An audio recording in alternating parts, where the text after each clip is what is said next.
ရီမန်းချက်ကြီးတဲ့သူကအသေးအဖွဲကိုအသေးဖွဲမှန်းသိတယ်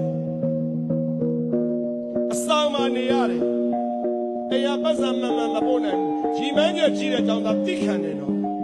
ရီမန်းချက်မကြီးတဲ့ကအမေတို့ပတ်စံပို့ခြင်းပို့မပို့ရင်သမီးကကြောင်းထွက်လိုက်မှနော်ရီမန်းချက်သိကြီးတာမင်းရဲ့အပြုအမူကြည့်ပြီးမင်းရီမန်းချက်အကြီးအသေးကိုသိနိုင်တယ်သားတော်သမီးတို့မင်းတို့ငါတို့သိတဲ့သိတ္တထကပိလဝမင်းနေပြီဘယင်သောရောနာမင်းကြီးရဲ့သားပဲအချိန်တိုင်းရင်ဘယင်ဖြစ်မှာနော်ဘယင်ဆိုတဲ့ပလင်ဟာသိတ္တထအဖို့တက်တက်လေးသူမန်းတဲ့ပလင်ကအပလာစိတပလင်ရီမန်းချက်ကြီးတော့ဘယင်ပလင်ကိုကြောခိုင်းပြတယ်ရီမန်းချက်ကြီးတော့ဝေကိစ္စသားလေးနဲ့မရအောင်ခဏကြောခိုင်းထားခဲ့တကယ်လို့သာဖျားမလုပ်ပဲဘယင်လုပ်ခဲ့ရင်ရတော်ရဟာဘယင်ကတော့မိဖုရားပဲဖြစ်မှာပေါ့အခုတော့ဖျားဖြစ်သွားတော့ရတော်ရဖျားရဲ့ပါရမီဖြစ်သွားရတယ်လေ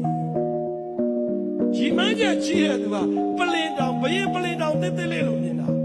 ရီမန်းချက်ကြီးတဲ့ခေါင်းဆောင်ကဘယ်တော့မှကိုချိုးမရှာဘူး